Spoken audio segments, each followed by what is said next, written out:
I'm in Inglewood, living off Arborvitae. I'm on government assistance, and I run out of money, and I had to buy Pampers for Jelani. And I had $11.42 in the bank.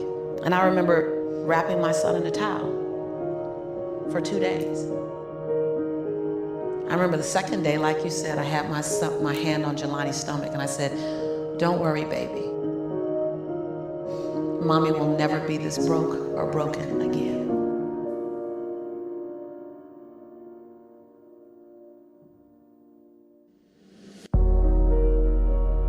I was willing to find people who had what I didn't have, who were living lives that I wasn't living, who believed things that I didn't know about, and I was willing to become their student.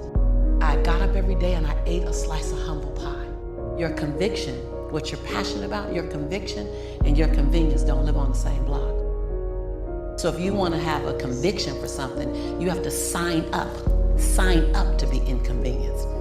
The one thing we have to constantly remind ourselves is to create micro wins to get to our macro wins. That we go after the macro win, but we only look at the macro win. I want you to look at the micro wins and get 5 micro wins under your belt so you can create your macro win. We want to be liked. Well, I woke up and I like myself today, so your like is extra. My job is to like me first. I was willing to say every day, "Lisa, you like you? Lisa, are you proud of you? Lisa, are you playing full out?" Every day before I checked in with anybody else. The prescription for radical success is action. The difference between you and the person living their dreams that you're watching is simply the amount of action. It's not the hookup, it's not the family they were born into, it's not the gender, it's not the culture. Those are all great stories that we get. But it really is the things they did and how much they were willing to do. The reason why a lot of people won't become who they want is because they're too attached to who they've been. See, another reason why people won't get there is because the doorway is for you to fit through. You're trying to carry everybody else through because you're trying to be Rescue 911. And you got to rescue you first. I am much more valuable to my family and to my community because I was willing to let them go. Go through the door myself, teach myself, learn myself, condition myself, and then come back and get them. Cognitive dissonance is the form of discomfort that you put yourself in when you think of yourself in such a way that doesn't match your current behavior. Your mind will be uncomfortable because it doesn't match. So your mind will begin to call you to do the thing to make your mental conversation match your behavior. But there's a calling on your life that you don't get to shake.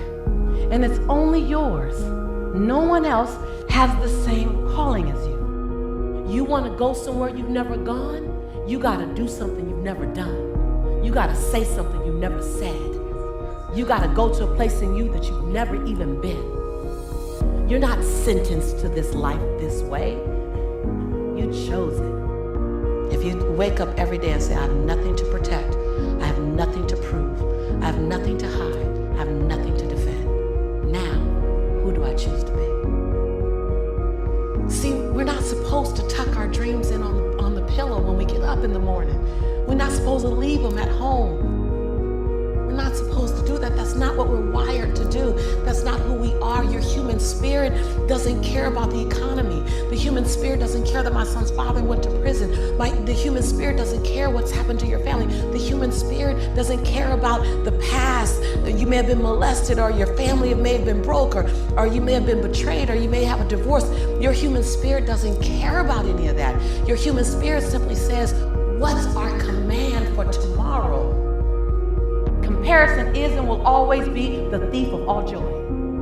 And so when you begin to look at people, look at someone as a model of who you can be by taking a piece of who they are, adding it to the uniqueness of who you are. What do you need to do more of? Who do you need to be more of? What do you need to evict from your behavior? You're at the edge, watching someone else live, wondering what it's going to be like when you jump without ever jumping. And I'm just here to tell you, jump.